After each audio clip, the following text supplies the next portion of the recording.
Penanganan ADHD. Kombinasi obat-obatan dan terapi khusus merupakan langkah terbaik untuk menangani ADHD.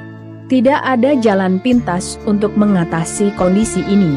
Penanganan ADHD membutuhkan kesiapan dan komitmen dari segi waktu, emosi, maupun keuangan.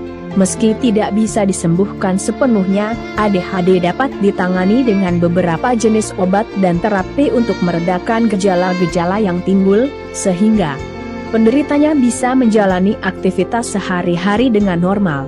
Penanganan dengan obat-obatan. Obat yang umum diberikan untuk ADHD adalah metilfenidat.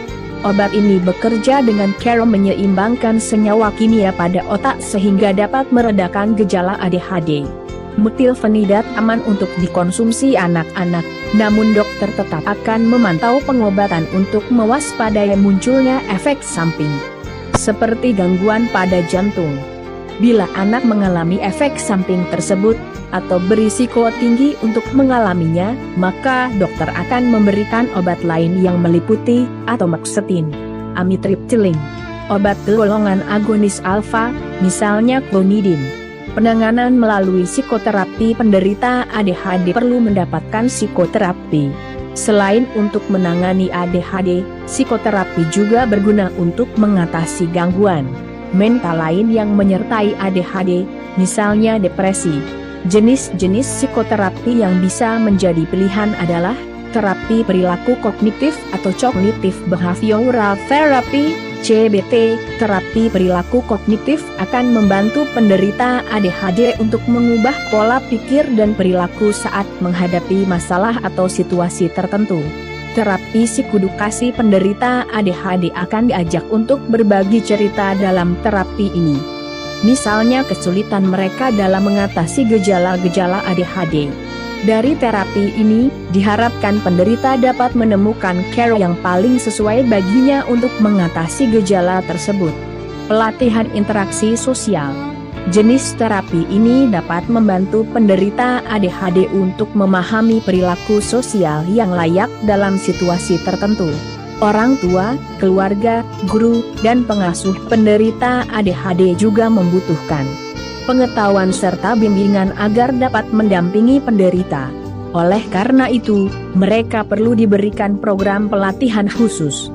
Materi yang diajarkan dalam pelatihan ini antara lain adalah cara menerapkan sistem pujian untuk menyemangati anak, cara menghukum anak ketika berperilaku buruk atau kasar, dan cara mengarahkan aktivitas anak sesuai dengan kemampuannya untuk membantu anak mengendalikan gejala-gejala ADHD. Orang tua juga dapat menerapkan pola hidup sehat pada anak, antara lain membiasakan pola makan yang sehat dengan makanan bergizi, memastikan anak cukup tidur dan istirahat, membatasi waktu anak dalam menonton televisi, bermain video game, dan menggunakan ponsel atau komputer.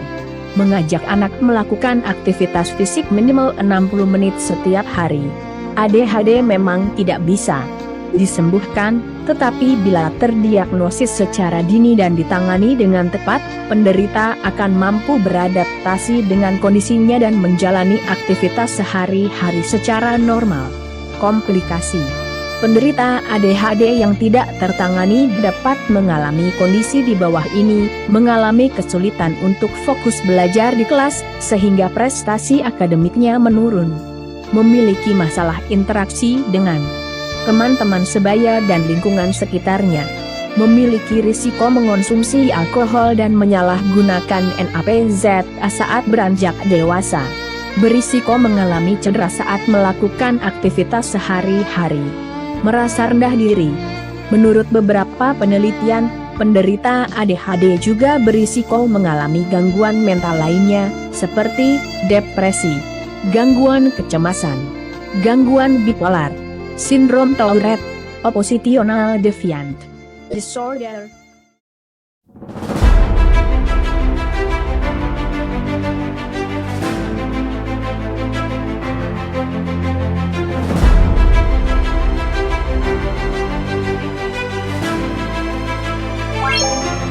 Wow.